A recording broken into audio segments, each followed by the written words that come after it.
Morning, everybody. Thank you for coming. My name is Sean O'Halloran. I work here with Police and Security. Been here for about 3 years. I'm going to keep this presentation pretty short and sweet, nice and simple. At any point, if you guys have questions, just stop me, put a hand up. It doesn't really matter. It's a very relaxed atmosphere, okay? Our mission statement, the mission of MGH Police and Security and Outside Services Department is to provide protective services to the MGH community in a professional and supportive manner. Who we are, our director is Bonnie Michaelman. We have about 300 total employees, about 170 police and security officers, and about 75 to 80 licensed police officers, which is basically, it's like a college police officer, a campus officer. So we have arresting powers on MGH campus and properties. Okay?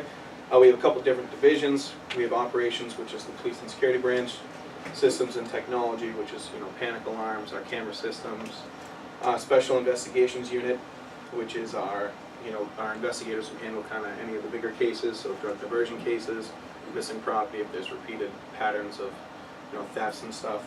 Outside services, which is our ambassadors, commuter services, which is the parking department, so you have the garages, you have the T-passes, and then photography. How to contact us, we have our 24/7 dispatch center, which from any house phone just dial 62121, or you have our full extension there. I recommend putting this into your cell phone. But obviously I'm a police and security nerd, so it kind of comes with that. But in case you guys are in the parking garage and you need us, there's no house phones there, so it's definitely a good way to call us. If you're walking on the path out back and you need us, or you're somewhere where there's no house phone, it's definitely a good thing to have in your cell phone. You have your panic alarms, which is obviously hardwired alarms that go right down to our dispatch center with your location, and then Dr. Johnson code. Does everybody know what the Dr. Johnson code is? Yeah. Yeah. So basically, if you need police and security help, but you can't say that you need our help. It's kind of a code to let us know that you need it. So you can call down to our dispatch center, say, hey, I need Dr. Johnson, instead of saying in front of some, agitated patient, hey, I need police and security, which might only escalate the situation. That's the way to kind of do it in a code so that we can know that you need help and we can get there without putting yourself in more harm. What we do, it's kind of, we do anything and everything that you guys can ask us for. If we don't know how to do it or we don't do it, we can help get you in contact with somebody who does. Okay? General workplace safety, I like to keep it pretty simple and easy. One, educate yourself. There's tons of resources online. Obviously a big thing right now is active shooter. That's kind of like always on the news and stuff. There's so many resources online about what you can do in an active shooter situation, or what you can do in any kind of situation where you might need help. If you plan ahead of time, it's always a better strategy. Our department offers several different trainings. I've got flyers down the back there. We have our MOAB, which I'll go over in a minute. We have our Patriot training, which is how to recognize suspicious behavior. We have our hospital code silver training, which is active shooter. And then there's a workplace violence training that's on HealthStream. Trust your instincts. You guys, everybody knows what that gut feeling is when they get, like something doesn't feel right. That's your instincts. If it doesn't feel right, most likely something isn't right. So you want to leave that situation and try to get help. When in doubt, always call police and security. We'd rather be called and not be needed than get called too late. You don't call us because you don't feel comfortable calling us, and then somebody gets hit or something gets stolen. We'd rather go there and not be needed than go there after the situation. So this is what we're here for. This is what we like doing. So definitely always feel free to call us, even if you're not sure if you need us. We'd rather be there than not be needed. MOAB training, which is management of aggressive behavior, which some of you might have gone through already. Basically provides strategies for preventing and diffusing aggressive behavior. This training empowers the attendees by teaching principles, techniques, and skills used to recognize, reduce, and manage anxious, aggressive, and violent behavior.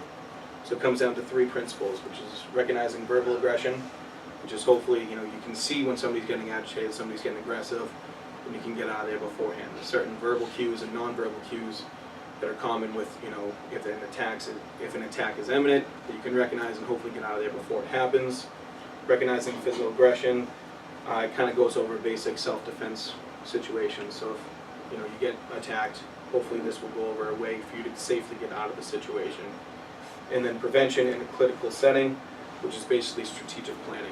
So you're going into a room with a Section 12 patient, because a lot of you guys do patient escort, right? Or you're in patient rooms and you're out of patient rooms, and you're going in and dealing with agitated patients, or you're dealing with patients who aren't always stable. There's smart ways to go into a room, and then there's poor ways to go into a room. Like right now, if I was dealing with an aggressive crowd, and I was here talking to you guys, I'm in the worst possible spot, because I'm in the corner. I have no escape. strategically, I'd want to keep myself towards the door, my back towards the door, so if I need to, I can get out of there. So if you guys are going into a room with an agitated patient or somebody that you're uncomfortable with, or maybe it's a coworker that you guys have disagreements with, you don't want to put yourself in the corner, you want to put yourself closest to the door. So if you need to, you can get out of there. Okay? Personal safety tips. Again, it's very simple. Stay alert. How many people walk around there looking at their cell phones, they're not paying attention. We've had people literally get hit by trucks outside because they're looking at their cell phone and they cross the street without looking. It happened to some young girl walking up to the train station across the street. She got hit and killed by a truck because she's looking at her cell phone. It happens all the time. Out front, when I'm on traffic, I see people all the time walk in front of the ambulances that have lights and sirens on because they're not paying attention and they almost get hit by cars. It's simple. The same rules that you use on the street happens inside. You're walking around, you walk into a bad situation because you're not paying attention. I can't tell you how many times we're dealing with an agitated patient, possibly going hands-on with them, and somebody comes and they walk right in between us. Now they put themselves between me and a guy who just tried to beat up a doctor. You're making yourself a pretty easy target. Try to be alert, maybe walk around, go behind us, or wait a minute, go a different way. It's simple things like that that can help. Confidence, tell yourself that you're calm, stand tall, walk purposely, and make quick eye contact with people around you. That basically comes down to making yourself appear like you're not an easy target. If you walk around with confidence, then it looks like you know what you're doing, and people don't want to mess with you. If you walk around and you look shy, or you look timid, you're making yourself a target. You're inviting something to happen. Your best strategy is to walk around like you're not an easy target, and then people aren't going to pick on you. Trust your instincts. Again, it comes down to that. If you feel uncomfortable in a place or situation, leave. You're getting into an elevator with somebody who it just doesn't feel right, catch the next elevator. Go walk somewhere else, wait a couple minutes. It happens all the time. Somebody gets on an elevator with somebody that they had a bad feeling about, something inappropriate gets said, or something happens, and then afterwards they go, oh, I wish I hadn't gone on the elevator. It's an unfortunate situation, but if you're uncomfortable, just wait. You're not going to offend them. They don't know who you are. Don't worry about that. Just don't get on the elevator.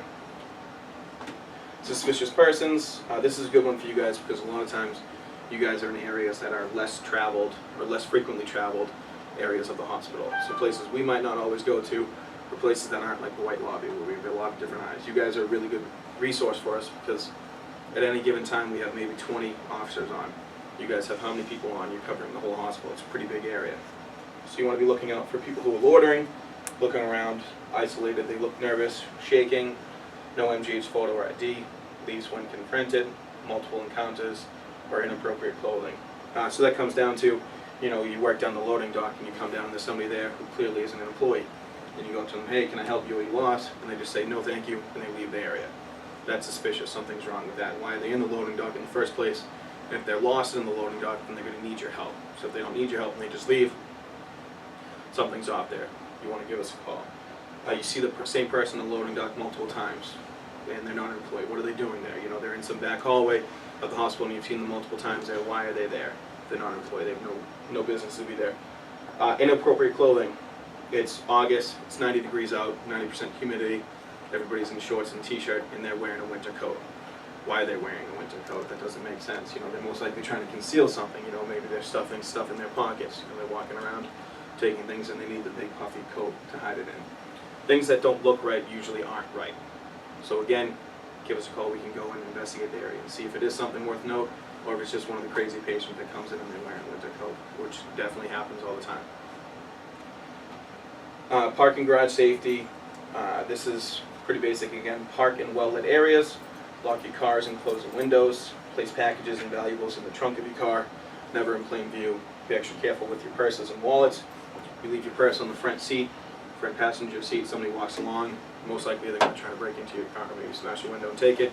You hide the purse in the trunk. They assume nothing valuable is in the car. And people will take literally anything. We had somebody left her car unlocked in the garage. Somebody came along and stole a big ceiling fan. Who steal ceiling fans, but they'll take anything that they can. Report all suspicious acting people to police and security. Stay alert to your surroundings and the people around you. Nobody hangs out in parking garages for fun. Whether it's employees coming and going or employees in the parking garage. There aren't just people hanging out in parking garages. It's not where you go with your friends. It's usually you're up to no good. Somebody's walking along trying door handles. Suspicious, give us a call. Know the call box locations and usage for potential emergencies. So the call boxes are basically panic alarms that are in the garages. Usually they have the big blue light. You can go press the emergency button. They're on train stations as well, and it alerts us that you need assistance at that location. And again, don't get in elevators with anyone making you uncomfortable. Your role, know your co-workers, look out for each other, be aware, wear your hospital ID, report suspicious activities, report any threats or harassment, secure all valuables, lock your doors, and crime prevention.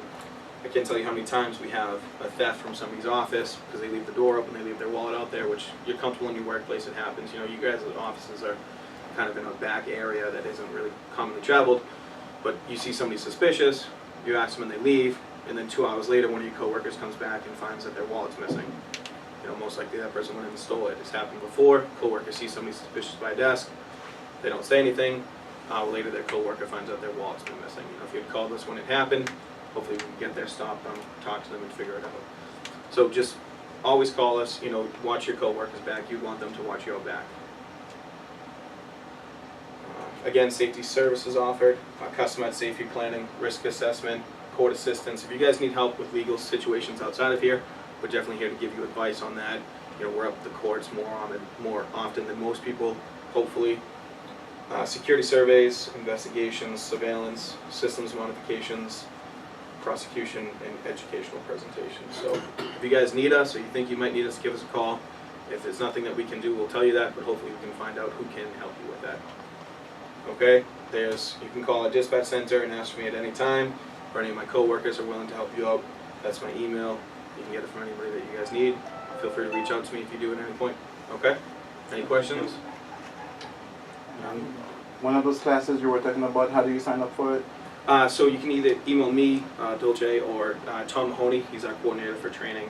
And we put them out every couple of months, so feel free to reach out and I can let you know when the next class is coming up and when to sign up. Okay? All right. Thank you guys. Thank you.